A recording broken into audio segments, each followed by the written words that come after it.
Le Grand Maulne, partie 5, chapitre 3 de la partie 3.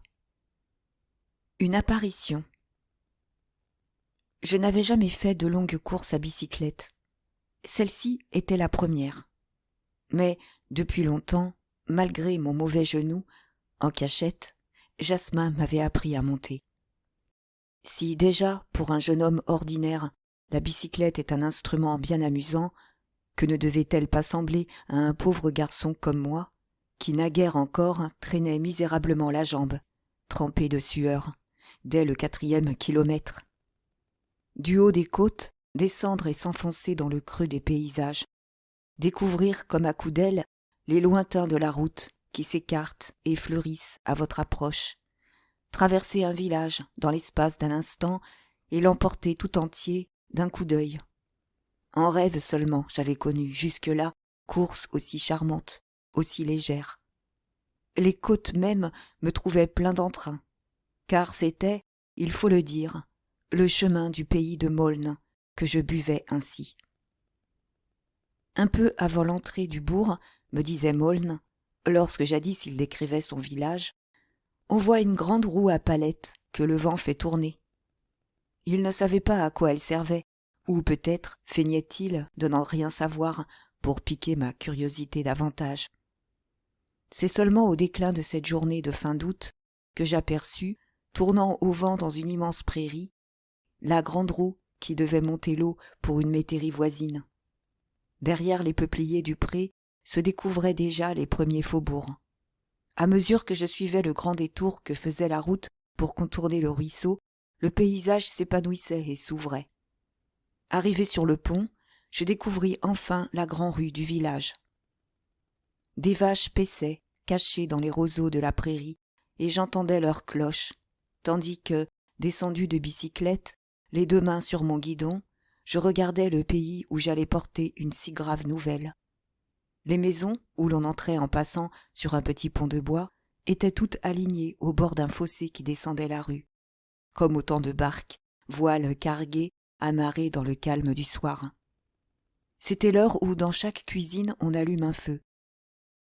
Alors la crainte, et je ne sais quel obscur regret de venir troubler tant de paix, commencèrent à m'enlever tout courage. À point pour aggraver ma soudaine faiblesse, je me rappelais que la tante Moinelle habitait là, sur une petite place de la Ferté-d'Angilon. C'était une de mes grandes tantes. Tous ses enfants étaient morts et j'avais bien connu Ernest, le dernier de tous, un grand garçon qui allait être instituteur. Mon grand-oncle Moinelle, le vieux greffier, l'avait suivi de près, et ma tante était restée toute seule dans sa bizarre petite maison où les tapis étaient faits d'échantillons cousus, les tables couvertes de coqs, de poules et de chats en papier, mais où les murs étaient tapissés de vieux diplômes, de portraits de défunts, de médaillons en boucles de cheveux morts. Avec tant de regrets et de deuil, elle était la bizarrerie et la bonne humeur même.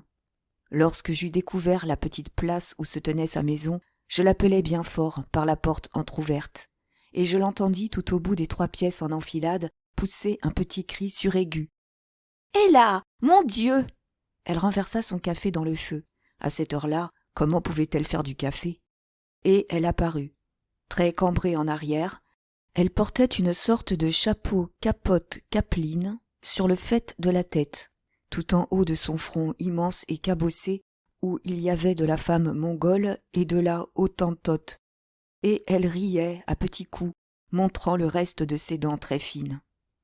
Mais tandis que je l'embrassais, elle me prit maladroitement, hâtivement, une main que j'avais derrière le dos.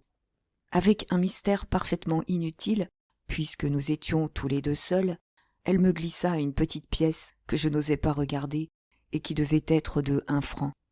Puis, comme je faisais mine de demander des explications ou de la remercier, elle me donna une bourrade en criant « Va donc! Ah, je sais bien ce que c'est !»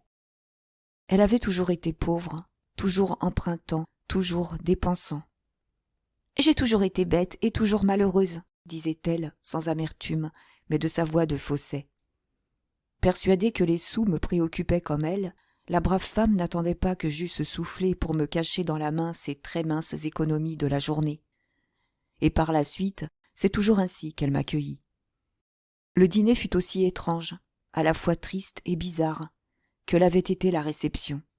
Toujours une bougie à portée de la main, tantôt elle l'enlevait, me laissant dans l'ombre, et tantôt la posait sur la petite table couverte de plats et de vases ébréchés ou fendus.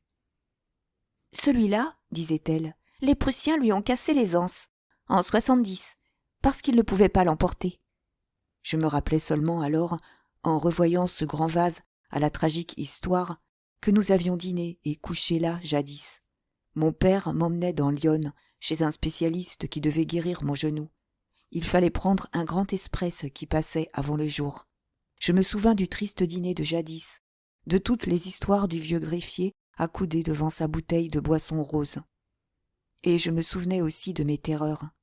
Après le dîner, assise devant le feu, ma grande-tante avait pris mon père à part pour lui raconter une histoire de revenant. Je me retourne. Ah, mon pauvre Louis, qu'est-ce que je vois? Une petite femme grise. Elle passait pour avoir la tête farcie de ces sornettes terrifiantes.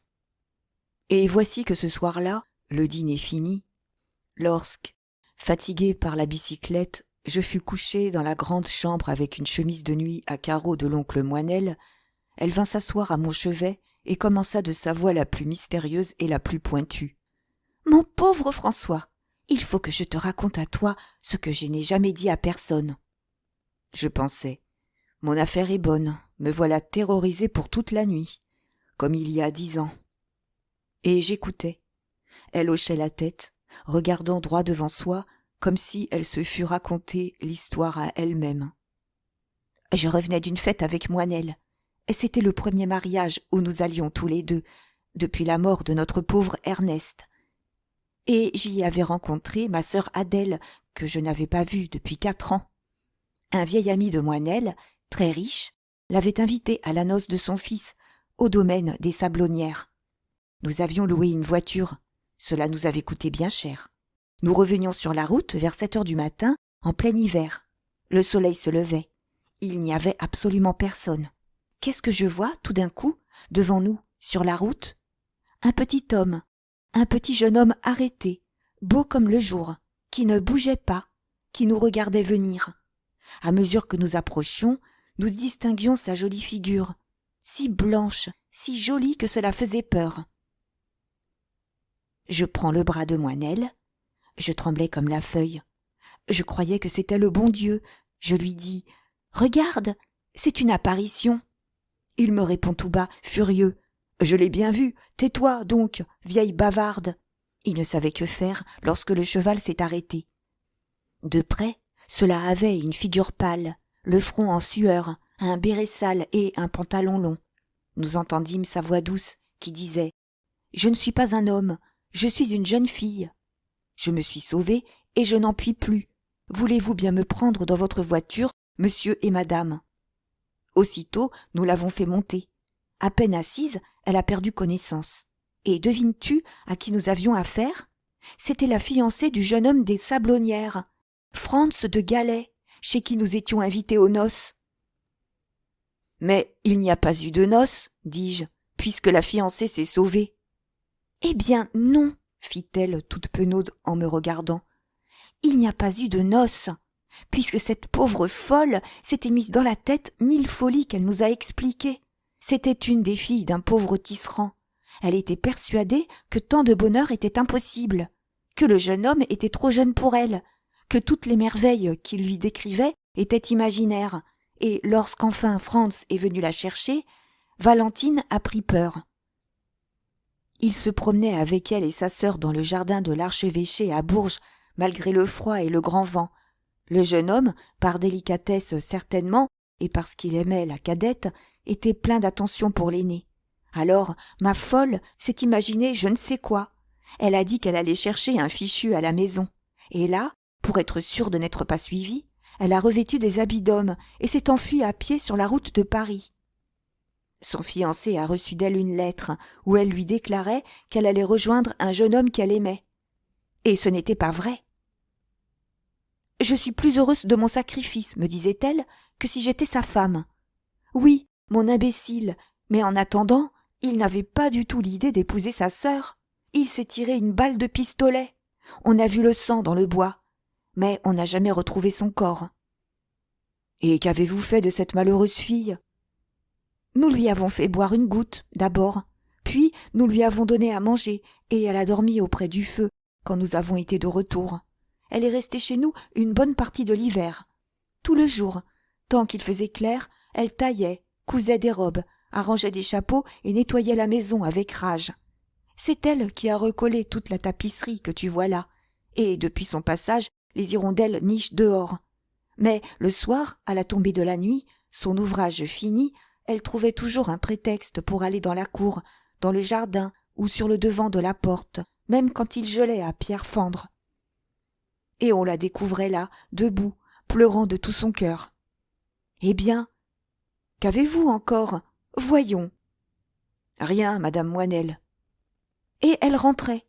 Les voisins disaient « Vous avez trouvé une bien jolie petite bonne, madame Moinel. » Malgré nos supplications, elle a voulu continuer son chemin sur Paris, au mois de mars. Je lui ai donné des robes qu'elle a retaillées. Moinel lui a pris son billet à la gare et donné un peu d'argent. Elle ne nous a pas oubliés. Elle est couturière à Paris, auprès de Notre-Dame. Elle nous écrit encore pour nous demander si nous ne savons rien des Sablonnières. Une bonne fois, pour la délivrer de cette idée, je lui ai répondu que le domaine était vendu, abattu, le jeune homme disparu pour toujours et la jeune fille mariée. Tout cela doit être vrai, je pense. Depuis ce temps, ma Valentine écrit bien moins souvent. Ce n'était pas une histoire de revenants que racontait la tante Moinel de sa petite voix stridente, si bien faite pour les raconter. J'étais cependant au comble du malaise. C'est que nous avions juré à Franz le bohémien de le servir comme des frères, et voici que l'occasion m'en était donnée.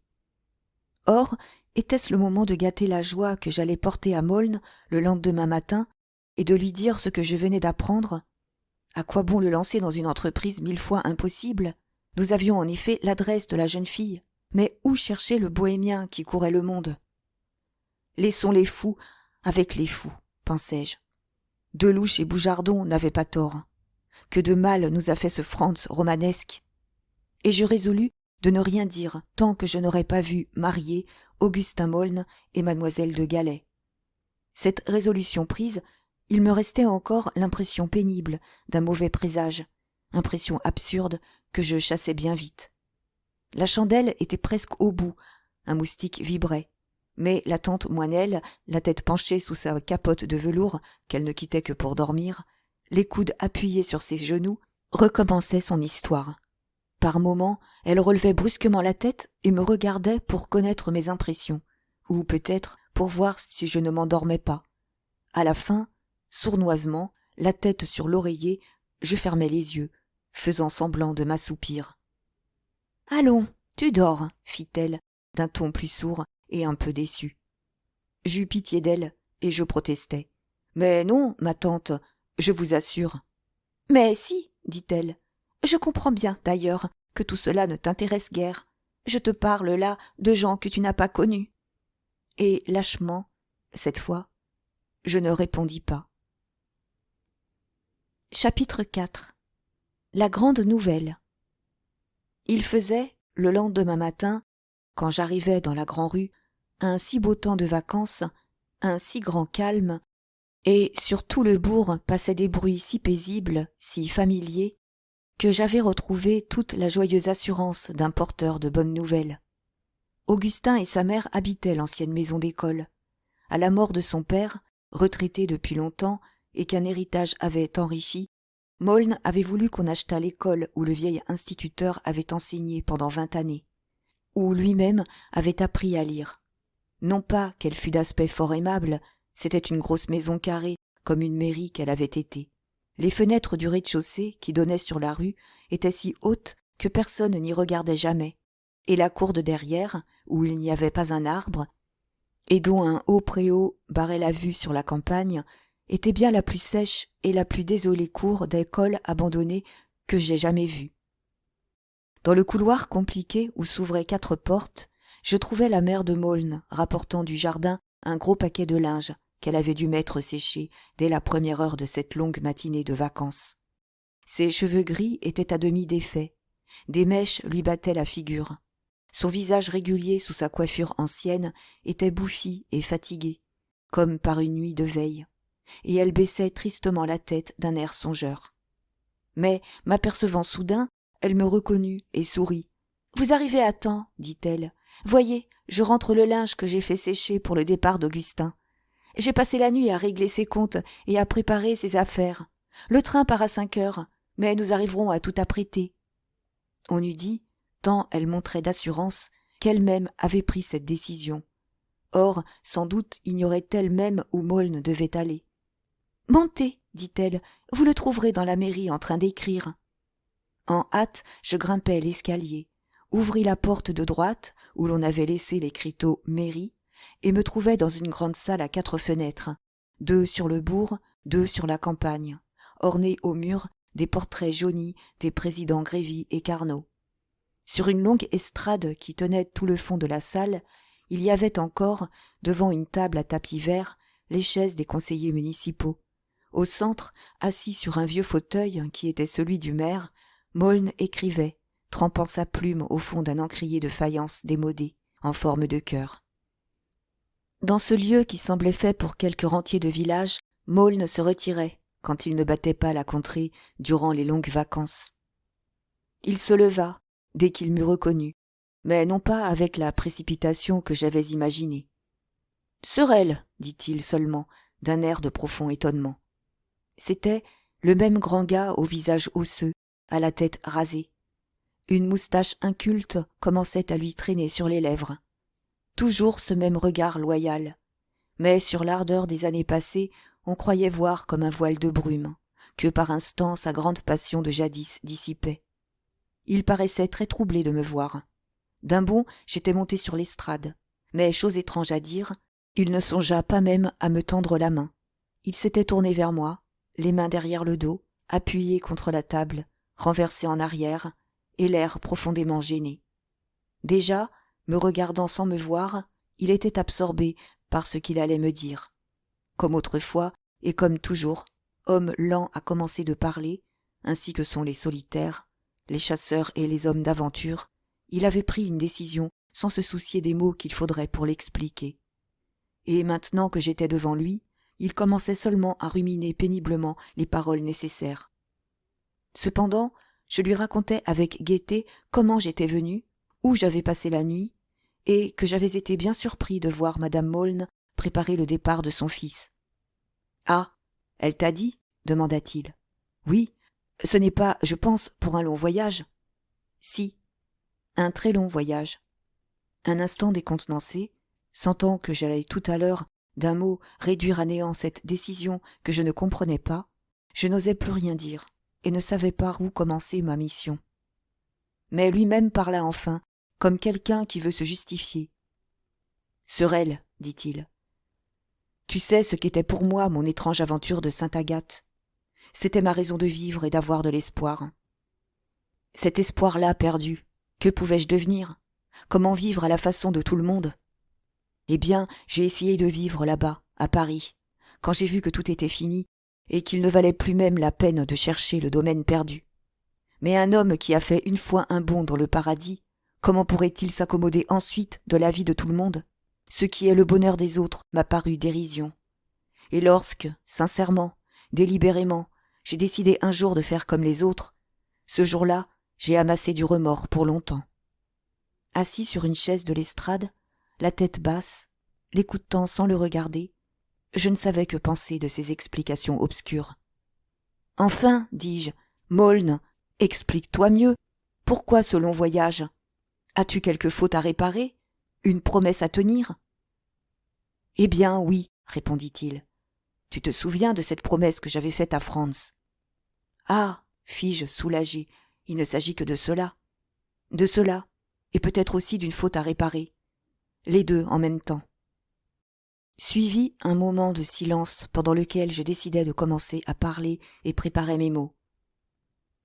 « Il n'y a qu'une explication à laquelle je crois, dit-il encore. Certes, j'aurais voulu revoir une fois mademoiselle de Galais, seulement la revoir. Mais j'en suis persuadé maintenant. Lorsque j'avais découvert le domaine sans nom, j'étais à une hauteur, à un degré de perfection et de pureté que je n'atteindrai jamais plus. Dans la mort seulement, comme je te l'écrivais un jour, je retrouverai peut-être la beauté de ce temps-là. Il changea de ton pour reprendre avec une animation étrange en se rapprochant de moi. Mais écoute, Sorel, cette intrigue nouvelle et ce grand voyage, cette faute que j'ai commise et qu'il faut réparer, c'est, en un sens, mon ancienne aventure qui se poursuit. Un temps, pendant lequel péniblement il essaya de ressaisir ses souvenirs, j'avais manqué l'occasion précédente. Je ne voulais pour rien au monde laisser passer celle-ci. Et, cette fois, je parlais, trop vite, car je regrettais amèrement plus tard de n'avoir pas attendu ses aveux. Je prononçai donc ma phrase, qui était préparée pour l'instant d'avant, mais qui n'allait plus maintenant. Je dis, sans un geste, à peine en soulevant un peu la tête, « Et si je venais t'annoncer que tout espoir n'est pas perdu ?» Il me regarda, puis, détournant brusquement les yeux, rougit comme je n'ai jamais vu quelqu'un rougir. Une montée de sang qui devait lui cogner à grands coups dans les tempes. « Que veux-tu dire ?» demanda-t-il enfin, à peine distinctement. Alors, tout d'un trait, je racontai ce que je savais, ce que j'avais fait, et comment, la face des choses ayant tourné, il semblait presque que ce fût Yvonne de Galais qui m'envoya vers lui. Il était maintenant affreusement pâle. Durant tout ce récit, qu'il écoutait en silence, la tête un peu rentrée, dans l'attitude de quelqu'un qu'on a surpris et qui ne sait comment se défendre, se cacher ou s'enfuir, il ne m'interrompit, je me rappelle, qu'une seule fois. Je lui racontai, en passant, que toutes les sablonnières avaient été démolies et que le domaine d'autrefois n'existait plus.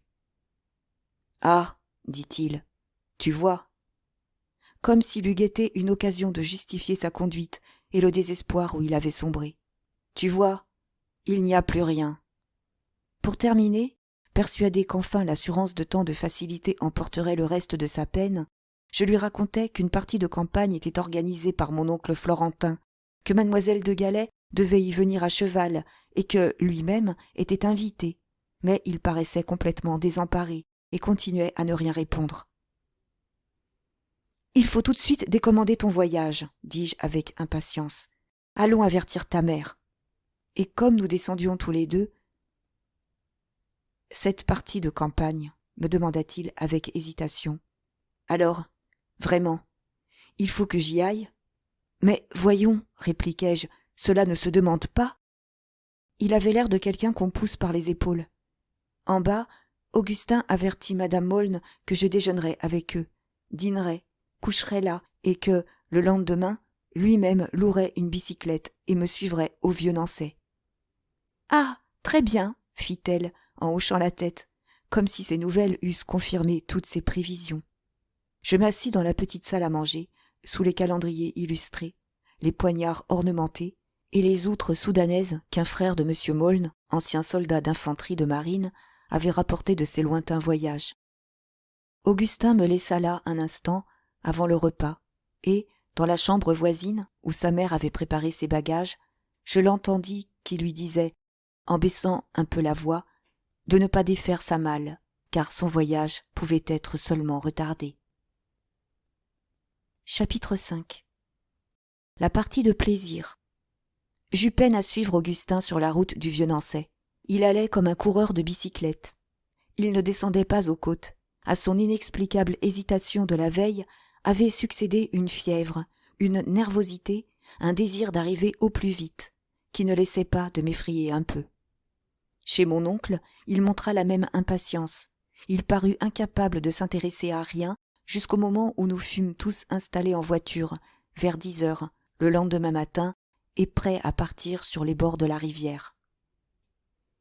On était à la fin du mois d'août, au déclin de l'été. Déjà, les fourreaux vides des châtaigniers jaunis commençaient à joncher les routes blanches. Le trajet n'était pas long. La ferme des Aubiers, près du Cher où nous allions, ne se trouvait guère qu'à 2 kilomètres au-delà des Sablonnières. De loin en loin, nous rencontrions d'autres invités en voiture, et même des jeunes gens à cheval que Florentin avait conviés audacieusement au nom de M. de Galais. On s'était efforcé, comme jadis, de mêler riches et pauvres, châtelains et paysans. C'est ainsi que nous vîmes arriver à bicyclette Jasmin de Louche, qui, grâce au garde Baladier, avait fait naguère la connaissance de mon oncle. « Et voilà, dit Maulne en l'apercevant, celui qui tenait la clé de tout, pendant que nous cherchions jusqu'à Paris. C'est à désespérer. » Chaque fois qu'il le regardait, sa rancune en était augmentée. L'autre, qui s'imaginait au contraire avoir droit à toute notre reconnaissance, escorta notre voiture de très près, jusqu'au bout.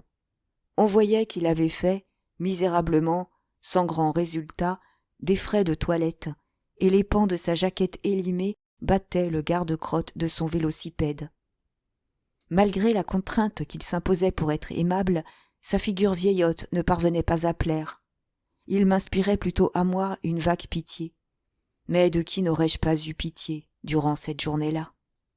Je ne me rappelle jamais cette partie de plaisir sans un obscur regret, comme une sorte d'étouffement.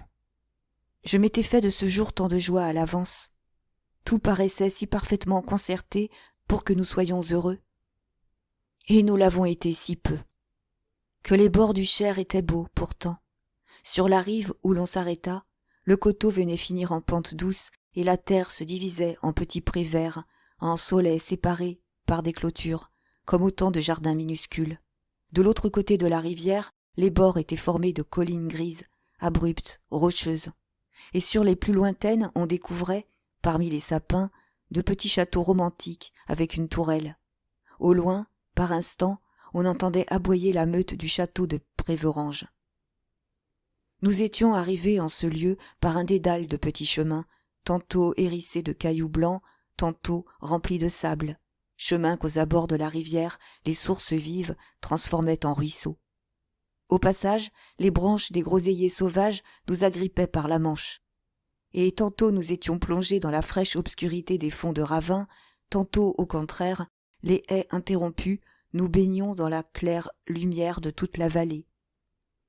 Au loin, sur l'autre rive, quand nous approchâmes, un homme accroché au roc, d'un geste lent, tendait des cordes à poisson. Qu'il faisait beau, mon Dieu. Nous nous installâmes sur une pelouse, dans le retrait que formait un taillis de bouleaux. C'était une grande pelouse rase, où il semblait qu'il y eût place pour des jeux sans fin. Les voitures furent dételées, les chevaux conduits à la ferme des Aubiers. On commença à déballer les provisions dans le bois et à dresser sur la prairie de petites tables pliantes que mon oncle avait apportées. Il fallut, à ce moment, des gens de bonne volonté pour aller à l'entrée du grand chemin voisin, guetter les derniers arrivants et leur indiquer où nous étions. Je m'offris aussitôt. Maulne me suivit, et nous allâmes nous poster près du pont suspendu, au carrefour de plusieurs sentiers et du chemin qui venait des Sablonnières.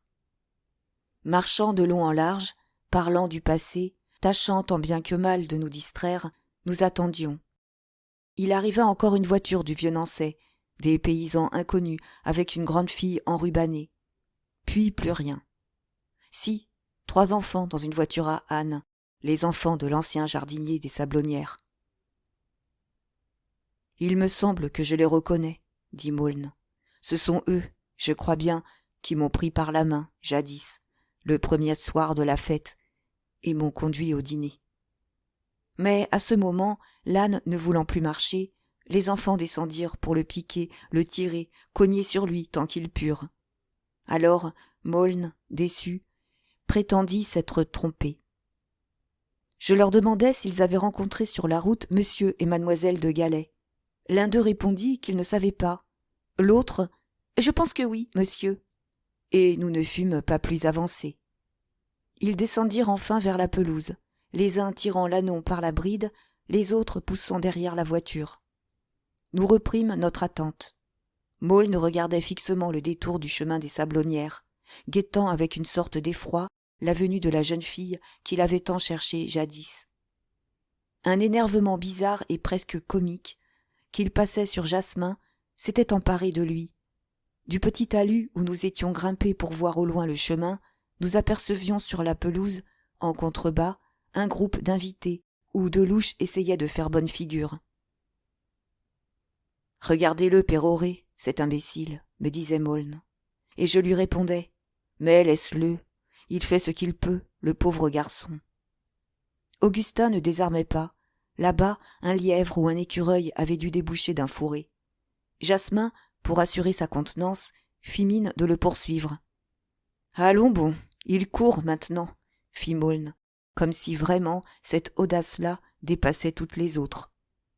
Et cette fois, je ne pus m'empêcher de rire. Maulne aussi, mais ce ne fut qu'un éclair.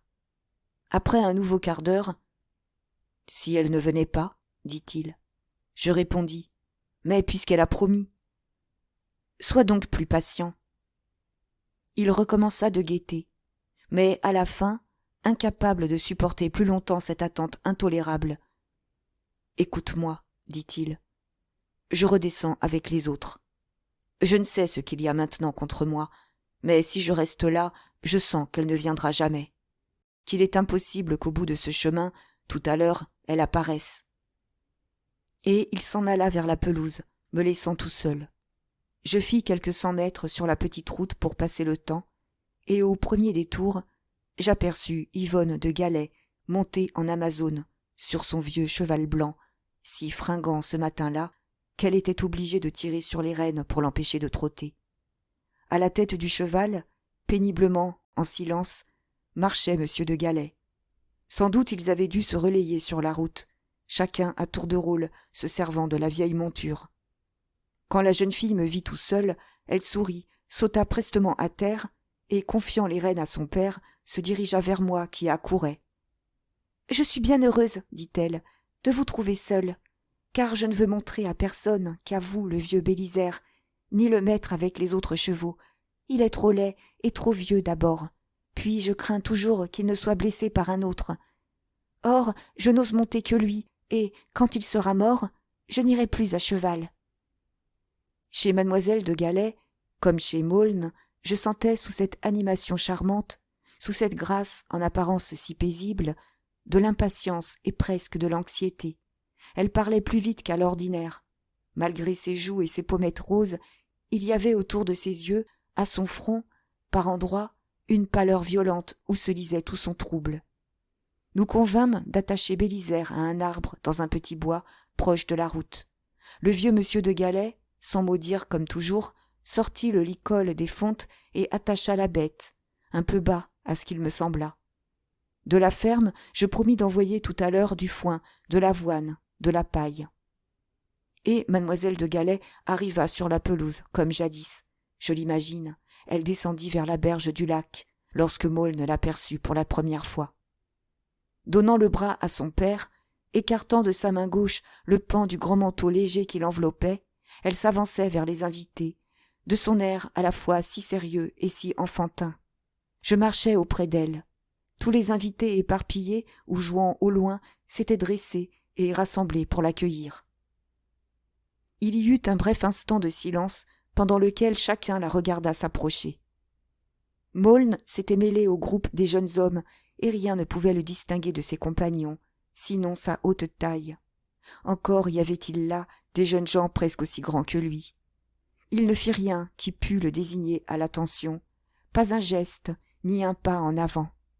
Je le voyais, vêtu de gris, immobile, regardant fixement, comme tous les autres, la si belle jeune fille qui venait.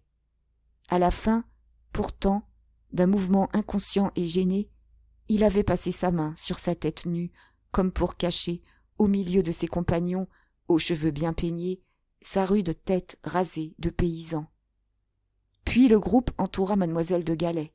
On lui présenta les jeunes filles et les jeunes gens qu'elle ne connaissait pas. Le tour allait venir de mon compagnon, et je me sentais aussi anxieux qu'il pouvait l'être. Je me disposais à faire moi-même cette présentation. Mais avant que j'eusse pu rien dire, la jeune fille s'avançait vers lui avec une décision et une gravité surprenantes. « Je reconnais Augustin Maulne, dit-elle, et elle lui tendit la main. Chapitre 6. La partie de plaisir. Fin. De nouveaux venus s'approchèrent presque aussitôt pour saluer Yvonne de Galais, et les deux jeunes gens se trouvèrent séparés. Un malheureux hasard voulut qu'ils ne fussent point réunis pour le déjeuner à la même petite table. Mais Maulne semblait avoir repris confiance et courage. À plusieurs reprises, comme je me trouvais isolé entre Delouche et M. de Galais, je vis de loin mon compagnon qui me faisait, de la main, un signe d'amitié. C'est vers la fin de la soirée seulement, lorsque les jeux, la baignade, les conversations, les promenades en bateau dans les temps voisins se furent un peu partout organisés, que Maulne, de nouveau, se trouva en présence de la jeune fille. Nous étions à causer avec Delouche, assis sur des chaises de jardin que nous avions apportées, lorsque, quittant délibérément un groupe de jeunes gens où elle paraissait s'ennuyer, mademoiselle de Galais s'approcha de nous. Elle nous demanda, je me rappelle, pourquoi nous ne canotions pas sur le lac des Aubiers comme les autres. « Nous avons fait quelques tours cet après-midi, » répondis-je, « mais cela est bien monotone, et nous avons été vite fatigués. »« Eh bien, pourquoi n'iriez-vous pas sur la rivière ?» dit-elle. « Le courant est trop fort, nous risquerions d'être emportés. »« Il nous faudrait, dit Maulne, un canot à pétrole ou un bateau à vapeur comme celui d'autrefois. »« Nous ne l'avons plus, dit-elle presque à voix basse. Nous l'avons vendu. » Et il se fit un silence gêné. Jasmin en profita pour annoncer qu'il allait rejoindre M. de Galais. « Je saurais bien, dit-il, où le retrouver. » Bizarrerie du hasard. Ces deux êtres si parfaitement dissemblables s'étaient plu, et depuis le matin ne se quittaient guère. M. de Galais m'avait pris à part un instant, au début de la soirée, pour me dire que j'avais là un ami plein de tact, de déférence et de qualité. Peut-être même avait-il été jusqu'à lui confier le secret de l'existence de Bélisaire et le lieu de sa cachette. Je pensais moi aussi à m'éloigner, mais je sentais les deux jeunes gens si gênés, si anxieux l'un en face de l'autre, que je jugeais prudent de ne pas le faire. Tant de discrétion de la part de Jasmin, tant de précaution de la mienne, servirent à peu de chose. Ils parlèrent, mais invariablement, avec un entêtement dont ils ne se rendaient certainement pas compte, Maulne en revenait à toutes les merveilles de jadis. Et chaque fois, la jeune fille au supplice devait lui répéter que tout était disparu. La vieille demeure si étrange et si compliquée, abattue, le grand étang, asséché, comblé, et disperser les enfants aux charmants costumes. Ah, faisait simplement Maulne, avec désespoir, et comme si chacune de ces disparitions lui eût donné raison contre la jeune fille ou contre moi. Nous marchions côte à côte. Vainement, j'essayais de faire diversion à la tristesse qui nous gagnait tous les trois. D'une question abrupte, Maulne, de nouveau, cédait à son idée fixe. Il demandait des renseignements sur tout ce qu'il avait vu autrefois. Les petites filles, le conducteur de la vieille berline, les poneys de la course. Les poneys sont vendus aussi. Il n'y a plus de chevaux au domaine. Elle répondit qu'il n'y en avait plus. Elle ne parla pas de Bélisaire. Alors, il évoqua les objets de sa chambre, les candélabres, la grande glace, le vieux luth brisé. Il s'enquérait de tout cela, avec une passion insolite, comme s'il eût voulu se persuader que rien ne subsistait de sa belle aventure, que la jeune fille ne lui rapporterait pas une épave capable de prouver qu'ils n'avaient pas rêvé tous les deux, comme le plongeur rapporte du fond de l'eau un caillou et des algues. Mademoiselle de Galais et moi, nous ne pûmes nous empêcher de sourire tristement. Elle se décida à lui expliquer. « Vous ne reverrez pas le beau château que nous avions arrangé, Monsieur de Galais et moi, pour le pauvre Franz. Nous passions notre vie à faire ce qu'il demandait. C'était un être si étrange, si charmant, mais tout a disparu avec lui le soir de ses fiançailles manquées. Déjà, Monsieur de Galais était ruiné sans que nous le sachions. Franz avait fait des dettes, et ses anciens camarades, apprenant sa disparition, ont aussitôt réclamé auprès de nous. Nous sommes devenus pauvres. Madame de Galais est morte, et nous avons perdu tous nos amis en quelques jours. Que Franz revienne, s'il n'est pas mort, qu'il retrouve ses amis et sa fiancée, que la noce interrompue se fasse, et peut-être tout redeviendra-t-il comme c'était autrefois. Mais le passé peut-il renaître ? Qui sait, dit Maulne, pensif. Et il ne demanda plus rien. Sur l'herbe courte et légèrement jaunie déjà, nous marchions tous les trois sans bruit. Augustin avait à sa droite, près de lui, la jeune fille qu'il avait crue perdue pour toujours. Lorsqu'il posait une de ces dures questions, elle tournait vers lui lentement pour lui répondre, son charmant visage inquiet. Et une fois, en lui parlant, elle avait posé doucement sa main sur son bras, d'un geste plein de confiance et de faiblesse.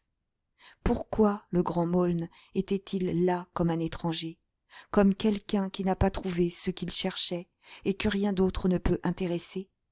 Ce bonheur-là, 3 ans plus tôt, il n'eût pu le supporter sans effroi, sans folie peut-être. D'où venait donc ce vide, cet éloignement, cette impuissance à être heureux, qu'il y avait en lui à cette heure? Nous approchions du petit bois où le matin M. de Galais avait attaché Bélisaire. Le soleil, vers son déclin, allongeait nos ombres sur l'herbe. À l'autre bout de la pelouse, nous entendions, assourdis par l'éloignement, comme un bourdonnement heureux, les voix des joueurs et des fillettes, et nous restions silencieux dans ce calme admirable. Lorsque nous entendîmes chanter de l'autre côté du bois, dans la direction des aubiers, la ferme du bord de l'eau. C'était la voix jeune et lointaine de quelqu'un qui mène ses bêtes à l'abreuvoir, un air rythmé comme un air de danse, mais que l'homme étirait et alanguissait comme une vieille ballade triste. Mes souliers sont rouges. Adieu, mes amours. Mes souliers sont rouges. Adieu, sans retour. Maulne avait levé la tête et écoutait. Ce n'était rien qu'un de ces airs que chantaient les paysans attardés, au domaine sans nom, le dernier soir de la fête, quand déjà tout s'était écroulé. Rien qu'un souvenir, le plus misérable, de ces beaux jours qui ne reviendraient plus. « Mais vous l'entendez » dit Maulne à mi-voix. « Oh, je vais aller voir qui c'est. » Et tout de suite, il s'engagea dans le petit bois. Presque aussitôt la voix se tut. On entendit encore une seconde l'homme siffler ses bêtes en s'éloignant. Puis plus rien. Je regardais la jeune fille. Pensive et accablée, elle avait les yeux fixés sur le taillis où Maulne venait de disparaître. Que de fois, plus tard, elle devait regarder ainsi, pensivement, le passage par où s'en irait à jamais le grand Maulne. Elle se retourna vers moi. « Il n'est pas heureux, » dit-elle douloureusement. Elle ajouta « Et peut-être que je ne puis rien faire pour lui. » J'hésitais à répondre, craignant que Maulne, qui devait d'un saut avoir gagné la ferme et qui maintenant revenait par le bois, ne surprît notre conversation. Mais j'allais l'encourager cependant, lui dire de ne pas craindre de brusquer le grand gars, qu'un secret sans doute le désespérait et que jamais de lui-même il ne se confierait à elle ni à personne. Lorsque soudain, de l'autre côté du bois, partit un cri. Puis nous entendîmes un piétinement comme d'un cheval qui pétarade et le bruit d'une dispute à voix entrecoupée. Je compris tout de suite qu'il était arrivé un accident au vieux Bélisaire, et je courus vers l'endroit d'où venait tout le tapage. Mademoiselle de Galais me suivit de loin. Du fond de la pelouse, on avait dû remarquer notre mouvement, car j'entendis au moment où j'entrais dans le taillis les cris des gens qui accouraient. Le vieux Bélisaire, attaché trop bas, s'était pris une patte de devant dans sa longe. Il n'avait pas bougé jusqu'au moment où M. de Galais et de Louche, au cours de leur promenade, s'étaient approchés de lui. Effrayé, excité par l'avoine insolite qu'on lui avait donnée, il s'était débattu furieusement. Les 2 hommes avaient essayé de le délivrer, mais si maladroitement qu'ils avaient réussi à l'empêtrer davantage, tout en risquant d'essuyer de dangereux coups de sabot. C'est à ce moment que, par hasard, Maulne, revenant des aubiers, était tombé sur le groupe. Furieux de tant de gaucherie, il avait bousculé les 2 hommes au risque de les envoyer rouler dans le buisson. Avec précaution, mais en un tour de main, il avait délivré Bélisaire. Trop tard, car le mal était déjà fait. Le cheval devait avoir un air foulé, quelque chose de brisé peut-être, car il se tenait piteusement, la tête basse, sa selle à demi désanglée sur le dos, une patte repliée sous son ventre, et toute tremblante. Maulne, penché, le tâtait et l'examinait sans rien dire. Lorsqu'il releva la tête, presque tout le monde était là, rassemblé, mais il ne vit personne. Il était fâché, rouge. « Je me demande, cria-t-il, qui a bien pu l'attacher de la sorte et lui laisser sa selle sur le dos toute la journée, et qui a eu l'audace de seller ce vieux cheval, bon tout au plus pour une carriole. »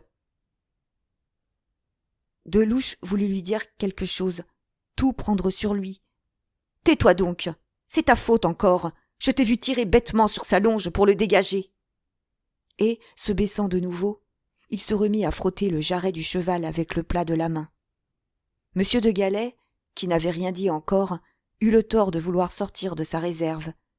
Il bégaya. « Les officiers de marine ont l'habitude, mon cheval… »« Ah, il est à vous, » dit Maulne un peu calmé, très rouge, en tournant la tête de côté vers le vieillard. Je crus qu'il allait changer de ton, faire des excuses. Il souffla un instant, et je vis alors qu'il prenait un plaisir amer et désespéré à aggraver la situation, à tout briser à jamais, en disant avec insolence : « Eh bien, je ne vous fais pas mon compliment. » Quelqu'un suggéra : « Peut-être que de l'eau fraîche, en le baignant dans le gué. »« Il faut, » dit Maulne, sans répondre, « emmener tout de suite ce vieux cheval, pendant qu'il peut encore marcher, et il n'y a pas de temps à perdre. Le mettre à l'écurie, et ne jamais plus l'en sortir. » Plusieurs jeunes gens s'offrirent aussitôt, mais mademoiselle de Galais les remercia vivement. Le visage en feu, prête à fondre en larmes, elle dit au revoir à tout le monde, et même à Maulne, décontenancé, qui n'osa pas la regarder. Elle prit la bête par les rênes, comme on donne à quelqu'un la main, plutôt pour s'approcher d'elle davantage que pour la conduire. Le vent de cette fin d'été était si tiède sur le chemin des Sablonnières qu'on se serait cru au mois de mai, et les feuilles de haies tremblaient à la brise du sud. Nous la vîmes partir ainsi, son bras à demi sorti du manteau, tenant dans sa main étroite la grosse rêne de cuir. Son père marchait péniblement à côté d'elle. Triste fin de soirée. Peu à peu, chacun ramassa ses paquets, ses couverts. On plia les chaises, on démonta les tables. Une à une, les voitures chargées de bagages et de gens partirent, avec des chapeaux levés et des mouchoirs agités. Les derniers nous restâmes sur le terrain avec mon oncle Florentin, qui ruminait comme nous, sans rien dire, ses regrets et sa grosse déception. Nous aussi, nous partîmes, emportés vivement dans notre voiture bien suspendue, par notre beau cheval alezan. La roue grinça au tournant dans le sable, et bientôt, Maulne et moi, qui étions assis sur le siège de derrière, nous vîmes disparaître sur la petite route l'entrée du chemin de traverse que le vieux Bélisaire et ses maîtres avaient pris. Mais alors mon compagnon, l'être que je sache au monde le plus incapable de pleurer, tourna soudain vers moi son visage bouleversé par une irrésistible montée de larmes. « Arrêtez, voulez-vous » dit-il en mettant la main sur l'épaule de Florentin. « Ne vous occupez pas de moi. Je reviendrai tout seul, à pied. » Et d'un bond, la main au garde-boue de la voiture, il sauta à terre. À notre stupéfaction, rebroussant chemin, il se prit à courir et courut jusqu'au petit chemin que nous venions de passer, le chemin des Sablonnières. Il dut arriver au domaine par cette allée de sapins qu'il avait suivie jadis, où il avait entendu, vagabond caché dans les basses branches, la conversation mystérieuse des beaux enfants inconnus. Et c'est ce soir-là, avec des sanglots, qu'il demanda en mariage mademoiselle de Galais. Chapitre 7. Le jour des noces. C'est un jeudi, au commencement de février, un beau jeudi soir glacé, où le grand vent souffle. Il est 3h30, 4h. Sur les haies, auprès des bourgs, les lessives sont étendues depuis midi et sèchent à la bourrasque. Dans chaque maison, le feu de la salle à manger fait luire tout un reposoir de joujoux vernis. Fatigué de jouer, l'enfant s'est assis auprès de sa mère et il lui fait raconter la journée de son mariage. Pour celui qui ne veut pas être heureux, il n'a qu'à monter dans son grenier et il entendra, jusqu'au soir, siffler et gémir les naufrages. Il n'a qu'à s'en aller dehors, sur la route, et le vent lui rabattra son foulard sur la bouche comme un chaud baiser soudain qui le fera pleurer. Mais, pour celui qui aime le bonheur, il y a, au bord d'un chemin boueux, la maison des Sablonnières, où mon ami Maulne est entré avec Yvonne de Galais, qui est sa femme depuis midi. Les fiançailles ont duré 5 mois. Elles ont été paisibles, aussi paisibles que la première entrevue avait été mouvementée. Maulne est venu très souvent aux Sablonnières, à bicyclette ou en voiture, plus de 2 fois par semaine, cousant ou lisant près de la grande fenêtre qui donne sur la lande et les sapins. Mademoiselle de Galais a vu tout d'un coup sa haute silhouette rapide passer derrière le rideau, car il vient toujours par l'allée détournée qu'il a prise autrefois. Mais c'est la seule allusion, tacite, qu'il fasse au passé. Le bonheur semble avoir endormi son étrange tourment. De petits événements ont fait date pendant ces 5 calmes mois. On m'a nommé instituteur au hameau de Saint-Benoît-des-Champs. Saint-Benoît n'est pas un village. Ce sont des fermes disséminées à travers la campagne, et la maison d'école est complètement isolée sur une côte au bord de la route. Je mène une vie bien solitaire, mais en passant par les champs, il ne faut que 3/4 d'heure de marche pour gagner les Sablonnières. Delouche est maintenant chez son oncle, qui est entrepreneur de maçonnerie, au Vieux-Nançay. Ce sera bientôt lui, le patron. Il vient souvent me voir. Maulne, sur la prière de mademoiselle de Galais, est maintenant très aimable avec lui. Et ceci explique comment nous sommes là, tous deux, à rôder, vers 4 heures de l'après-midi, alors que les gens de la noce sont déjà tous repartis. Le mariage s'est fait à midi, avec le plus de silence possible, dans l'ancienne chapelle des Sablonnières, qu'on n'a pas abattue et que les sapins cachent à moitié sur le versant de la côte prochaine. Après un déjeuner rapide, la mère de Maulne, M. Sorel et Milly, Florentin et les autres sont remontés en voiture. Il n'est resté que Jasmin et moi. Nous errons à la lisière des bois qui sont derrière la maison des Sablonnières, au bord du grand terrain en friche, emplacement ancien du domaine, aujourd'hui abattu. Sans vouloir l'avouer, et sans savoir pourquoi, nous sommes remplis d'inquiétude. En vain, nous essayons de distraire nos pensées et de tromper notre angoisse, en nous montrant, au cours de notre promenade errante, les bauges des lièvres et les petits sillons de sable où les lapins ont gratté fraîchement. Un collet tendu, la trace d'un braconnier. Mais sans cesse, nous revenons à ce bord du taillis, d'où l'on découvre la maison silencieuse et fermée. Au bas de la grande croisée qui donne sur les sapins, il y a un balcon de bois, envahi par les herbes folles que couche le vent. Une lueur comme d'un feu allumé se reflète sur les carreaux de la fenêtre. De temps à autre, une ombre passe. Tout autour, dans les champs environnants, dans le potager, dans la seule ferme qui reste des anciennes dépendances, silence et solitude. Les métayers sont partis au bourg pour fêter le bonheur de leur maître. De temps à autre, le vent chargé d'une buée, qui est presque de la pluie, nous mouille la figure et nous apporte la parole perdue d'un piano. Là-bas, dans la maison fermée, quelqu'un joue. Je m'arrête un instant pour écouter en silence. C'est d'abord comme une voix tremblante qui, de très loin, ose à peine chanter sa joie. C'est comme le rire d'une petite fille qui, dans sa chambre, a été chercher tous ses jouets et les répand devant son amie.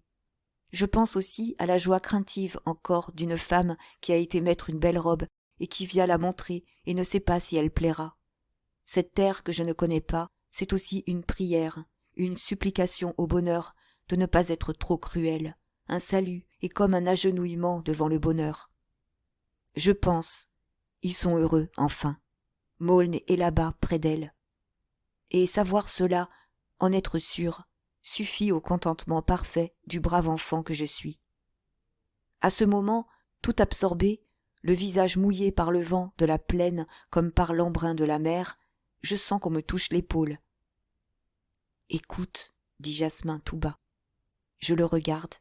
Il me fait signe de ne pas bouger, et lui-même, la tête inclinée, le sourcil froncé, il écoute.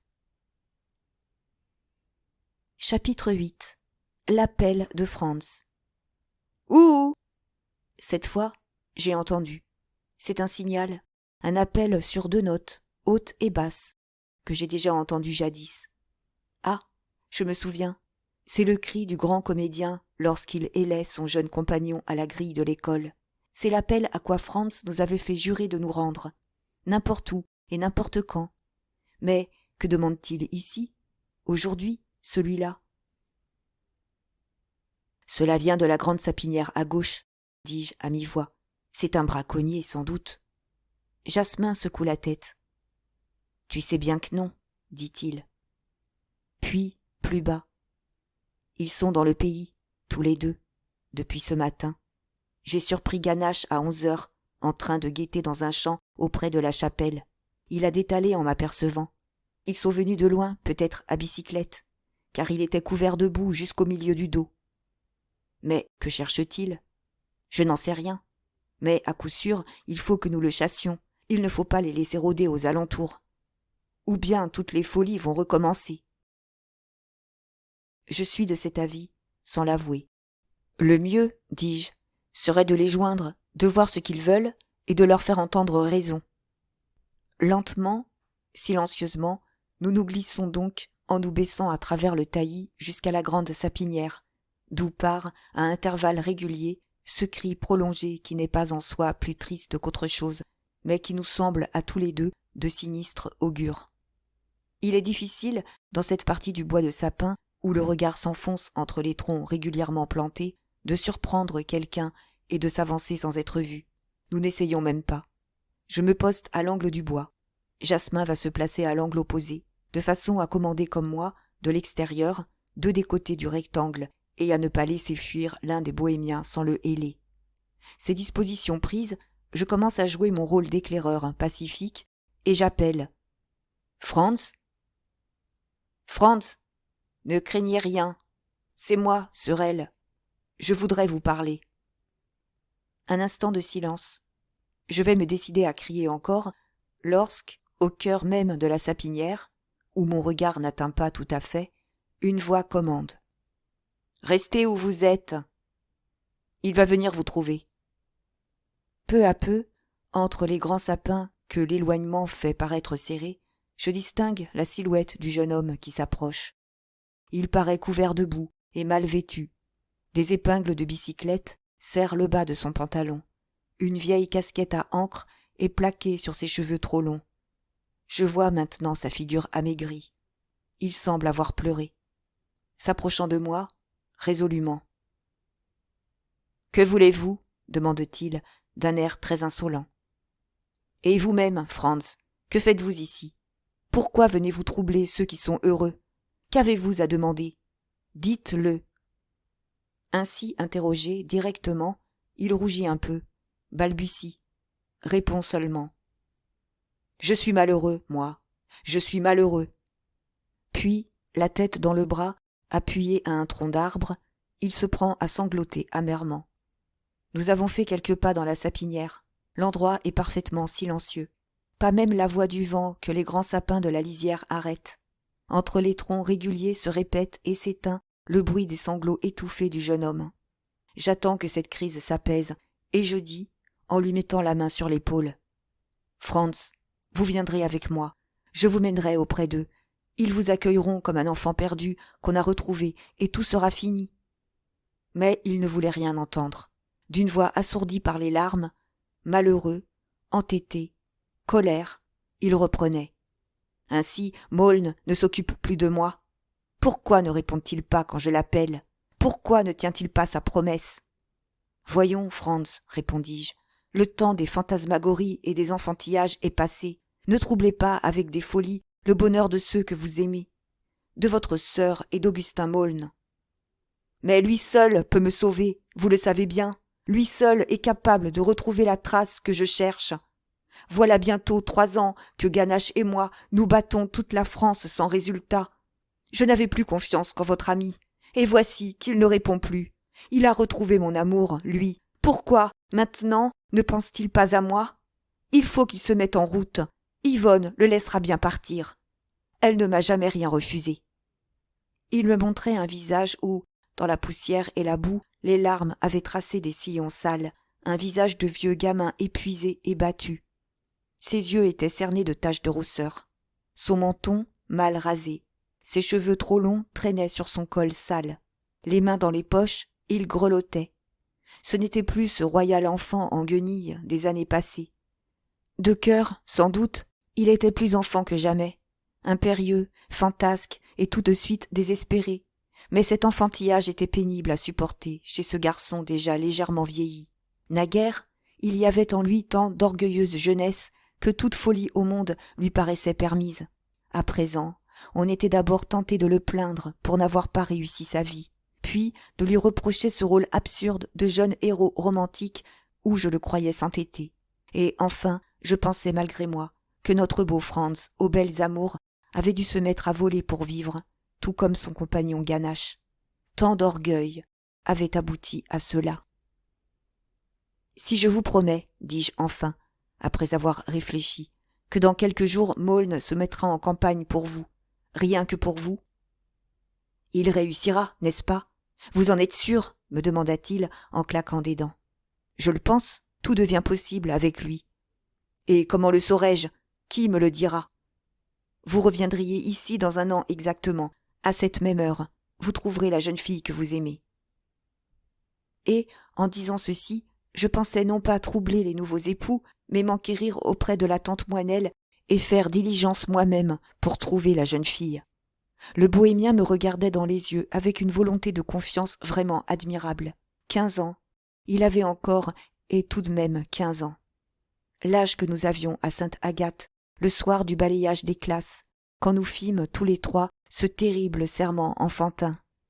Le désespoir le reprit lorsqu'il fut obligé de dire « Eh bien, nous allons partir. » Il regarda, certainement avec un grand serrement de cœur, tous ces bois d'alentour qu'il allait de nouveau quitter. « Nous serons dans 3 jours, dit-il, sur les routes d'Allemagne. Nous avons laissé nos voitures au loin, et depuis 30 heures, nous marchions sans arrêt.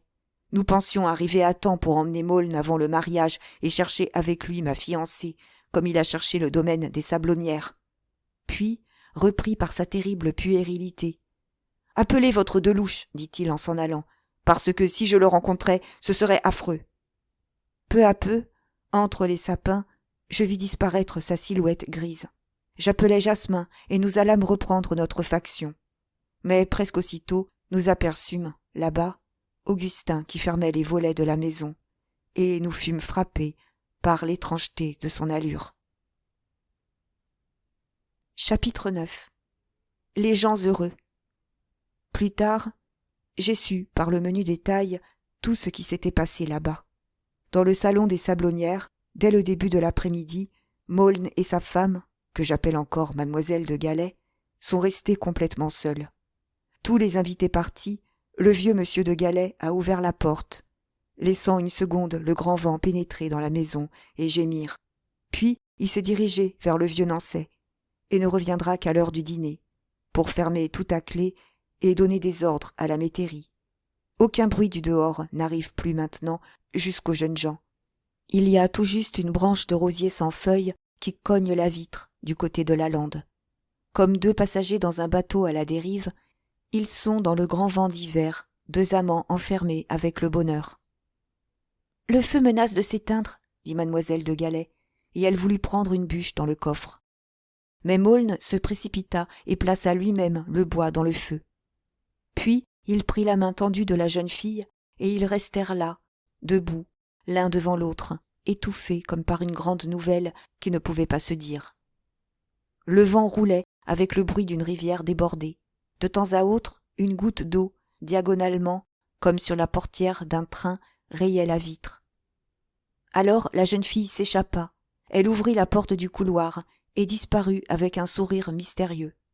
Un instant, dans la demi-obscurité, Augustin resta seul. Le tic-tac d'une petite pendule faisait penser à la salle à manger de Sainte-Agathe. Il songea sans doute. C'est donc ici, la maison tant cherchée. Le couloir jadis plein de chuchotements et de passages étranges. C'est à ce moment qu'il dut entendre, mademoiselle de Galais me dit plus tard l'avoir entendu aussi, le premier cri de Franz, tout près de la maison. La jeune femme, alors, eut beau lui montrer les choses merveilleuses dont elle était chargée, ses jouets de petite fille, toutes ses photographies d'enfants, elle en cantinière, elle et Franz sur les genoux de leur mère qui était si jolie, puis tout ce qui restait de ces sages petites robes de jadis, jusqu'à celle-ci que je portais, voyez, vers le temps où vous alliez bientôt me connaître, où vous arriviez, je crois, au cours de Sainte-Agathe. Maulne ne voyait plus rien et n'entendait plus rien. Un instant pourtant, il parut ressaisi par la pensée de son extraordinaire, inimaginable bonheur. « Vous êtes là, dit-il sourdement, comme si le dire seulement donnait le vertige. Vous passez auprès de la table et votre main s'y pose un instant. Et encore, ma mère, lorsqu'elle était jeune femme, penchait ainsi légèrement son buste sur sa taille pour me parler. Et quand elle se mettait au piano, alors mademoiselle de Galais proposa de jouer avant que la nuit ne vînt. Mais il faisait sombre dans ce coin du salon et l'on fut obligé d'allumer une bougie. L'abat-jour rose sur le visage de la jeune fille augmentait ce rouge dont elle était marquée aux pommettes et qui était le signe d'une grande anxiété. Là-bas, à la lisière du bois, je commençais d'entendre cette chanson tremblante que nous apportait le vent, coupée bientôt par le second cri des deux fous qui s'étaient rapprochés de nous dans les sapins. Longtemps, Maulne écouta la jeune fille en regardant silencieusement par une fenêtre. Plusieurs fois, il se tourna vers le doux visage plein de faiblesse et d'angoisse. Puis il s'approcha d'Yvonne et, très légèrement, il mit sa main sur son épaule. Elle sentit doucement peser auprès de son cou cette caresse à laquelle il aurait fallu savoir répondre. « Le jour tombe, dit-il enfin. Je vais fermer les volets. Mais ne cessez pas de jouer. » Que se passa-t-il alors dans ce cœur obscur et sauvage?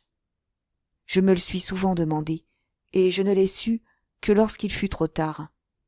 Remords ignorés, regrets inexplicables, peur de voir s'évanouir bientôt entre ses mains ce bonheur inouï qu'il tenait si serré. Et alors, tentation terrible de jeter irrémédiablement à terre tout de suite cette merveille qu'il avait conquise. Il sortit lentement, silencieusement, après avoir regardé sa jeune femme une fois encore. Nous le vîmes, de la lisière du bois, fermer d'abord avec hésitation un volet, puis regarder vaguement vers nous, en fermer un autre, et soudain s'enfuir à toutes jambes dans notre direction. Il arriva près de nous avant que nous eussions pu songer à nous dissimuler davantage. Il nous aperçut comme il allait franchir une petite haie récemment plantée et qui formait la limite d'un pré. Il fit un écart, je me rappelle son allure hagarde, son air de bête traquée. Il fit mine de revenir sur ses pas pour franchir la haie du côté du petit ruisseau. Je l'appelais « Maulne ! Augustin !» Mais il ne tournait pas même la tête. Alors, persuadé que cela seulement pouvait le retenir, « Franz est là !» criai-je. « Arrête !» Il s'arrêta enfin, haletant et sans me laisser le temps de préparer ce que je pourrais dire. « Il est là !» dit-il. « Que réclame-t-il ?»« Il est malheureux, » répondis-je. « Il venait te demander de l'aide pour retrouver ce qu'il a perdu. »« Ah !» fit-il, baissant la tête. « Je m'en doutais bien. J'avais beau essayer d'endormir cette pensée-là, mais où est-il ? Raconte vite. » Je dis que Franz venait de partir et que certainement on ne le rejoindrait plus maintenant. Ce fut pour Maulne une grande déception. Il hésita, fit 2 ou 3 pas, s'arrêta. Il paraissait au comble de l'indécision et du chagrin. Je lui racontai ce que j'avais promis en son nom au jeune homme. Je dis que je lui avais donné rendez-vous dans 1 an à la même place. Augustin, si calme en général, était maintenant dans un état de nervosité et d'impatience extraordinaire. « Ah, pourquoi avoir fait cela ?» dit-il. « Mais oui, sans doute, je puis le sauver. Mais il faut que ce soit tout de suite. Il faut que je le voie, que je lui parle, qu'il me pardonne et que je répare tout. Autrement, je ne peux plus me présenter là-bas. » Et il se tourna vers la maison des Sablonnières. « Ainsi, dis-je, pour une promesse enfantine que tu lui as faite, tu es en train de détruire ton bonheur. »« Ah, si ce n'était que cette promesse, » fit-il. Et ainsi, je connus qu'autre chose liait les 2 jeunes hommes, mais sans pouvoir deviner quoi. « En tout cas, dis-je, il n'est plus temps de courir. Ils sont maintenant en route pour l'Allemagne. » Il allait répondre, lorsqu'une figure échevelée, déchirée, hagarde, se dressa entre nous. C'était mademoiselle de Galais. Elle avait dû courir, car elle avait le visage baigné de sueur. Elle avait dû tomber et se blesser, car elle avait le front écorché au-dessus de l'œil droit et du sang figé dans les cheveux.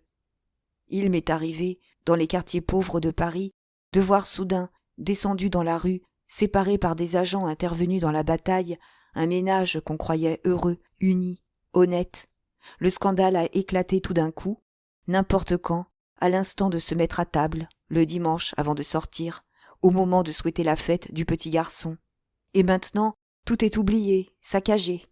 L'homme et la femme, au milieu du tumulte, ne sont plus que deux démons pitoyables, et les enfants en larmes se jettent contre eux, les embrassent étroitement, les supplient de se taire et de ne plus se battre.